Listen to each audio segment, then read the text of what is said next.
PL, ito ang aking suliran. Ito ay isang paglathala o pagpadala ng mga liham para ikaw ay mapagaan ang iyong kalooban o higit sa lahat, bigyan ng mga positibong pananaw ukol sa iyong problema. At kayo po ay inaanyayahan at samahan ako dito sa BBL, ito ang aking suliran. Magandang hapon sa inyong lahat. Ngayon ay June 4, 2025 at ang una nating lumahok sa ating BBL, ito ang aking suliran, ay isang liham mula sa isang ginang sa Lagro, Quezon City na nagtatago sa pangalang Lorna. At ito ang kanyang suliran. BBL, ito po ang aking suliran. Ako po ay isang byuda, ngunit gayon paman ay hindi naman ako matawag talagang byuda dahil buhay pa po ang aking asawa.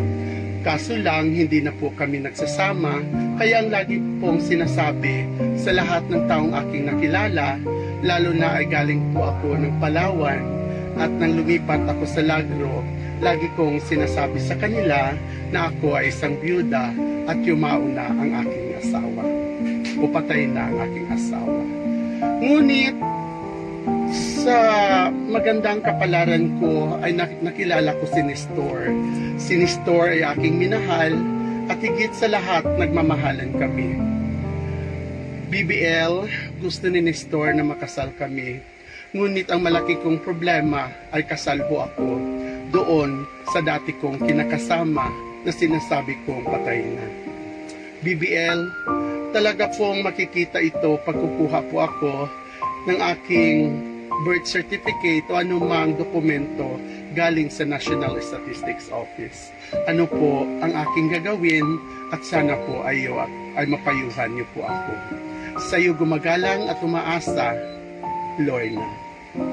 Lorna, napakaganda ng iyong liham at higit sa lahat, ito ay isang dagok, isang problema sa iyong buhay na nais magpakasal ng iyong kasintahan ngayon, ngunit ikaw ay kasal sa dati mong asawa. So, ang tanging payo ko sa iyo ay kailangan mong kontakin yung dati mong asawa at kailangan mong sabihan o aminin na dyan sa bago mong boyfriend o kasintahan na ikaw ay hindi talaga byuda at ikaw ay may asawa na nasa Palawan lamang. Gayunpaman, kung sadyang kayo na mag-asawa ay magkakaintindihan, mabilis na ngayon ang proseso ng ating annulment. So, kailangan na may ayos mo muna ang iyong dokumento at sana maintindihan ka ng iyong kasintahan na si Nestor, na masabihan mo siya na ikaw ay hindi talaga byuda kundi may asawa.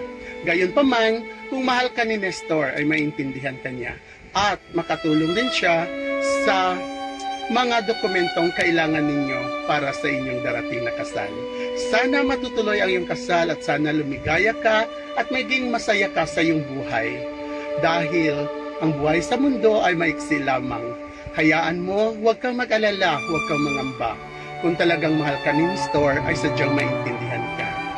Ito po, si BBL, sana natugunan ko ang iyong problemang ipinagkaloob at ipinagkatiwala sa akin. At ito si BBL na magsasabing, tayo ay maganda dahil ginawa tayo sa imahe ng Panginoon.